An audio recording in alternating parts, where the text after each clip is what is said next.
Guys, સ્વાગત છે તમારું મારી ચેનલ ભારતીય ફૂડ મેજિકમાં। આજે આપણે બનાવીશું પ્રેશર કુકરમાં ઝટપટથી બની જતું વટાણા અને બટેકાનું શાક।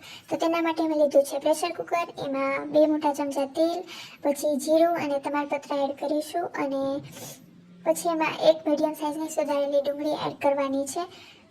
પછી આપણે એમાં લસણ, આદુ અને લીલા મરચાંની પેસ્ટ ઉમેરવાની છે। તો એના માટે 6 કળી લસણ, 1 ઇંચ આદુનો ટુકડો અને 1 લીલું મરચું અને એમાં સહેજ એવું મીઠું નાખી અને મેં એને પાણી નાખ્યા વગર જ પેસ્ટ બનાવી લીધી હતી અને પેસ્ટ એડ કરવાની છે 1 ટીસ્પૂન જેટલી અને એને એકદમ સરસ રીતે સાતળી લેવાનું છે।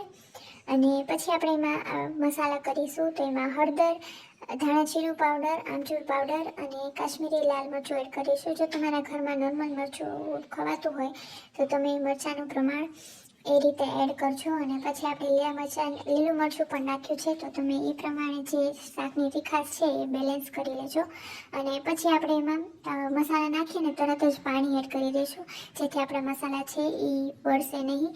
અને પછી આપણે એમાં ટોમેટો પ્યુરી એડ કરવાની છે। તો મેં 3 મીડિયમ સાઇઝના ટોમેટો લીધા હતા અને એના ઉપર એક્સનો કટ આપી અને તેને ગરમ પાણીમાં બોઇલ કરી લીધા હતા 5 થી 7 મિનિટ માટે। અને પછી આપણે એની છાલ નીકાળી અને એને મિક્સરમાં 1 ચમચી ખાંડ નાખી અને મેં પીસી લીધું હતું। આ રીતે મેં ટોમેટો પ્યુરી તૈયાર કરેલી હતી। અને પછી એમાં આપણે અડધો કપ જેટલા વટાણા અને 3 મીડિયમ સાઇઝના બટેકા સુધારેલા એડ કરીશું। અને જો તમારે અહીંયા ફ્રોઝન વટાણા એડ કરવા હોય તો તમે એ પણ એડ કરી શકો છો, પણ મેં અહીંયા ફ્રેશ વટાણાનો ઉપયોગ કરેલો છે। હવે આપણે એમાં સ્વાદ પ્રમાણે મીઠું એડ કરીશું, ગરમ મસાલો અને કસૂરી મેથી અને એને એકદમ સરસ રીતે મિક્સ કરી લેવાનું છે। આ શાક ખૂબ જ ઝડપથી તૈયાર થઈ જાય છે।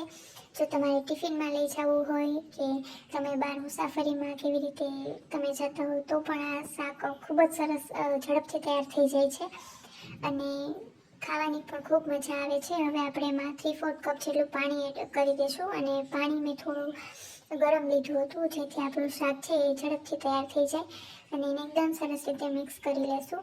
અને આપણે એનું ઢાંકણ બંધ કરી અને એને 2 સીટી વાગે ત્યાં સુધી આપણે એને કૂક કરી લેશું।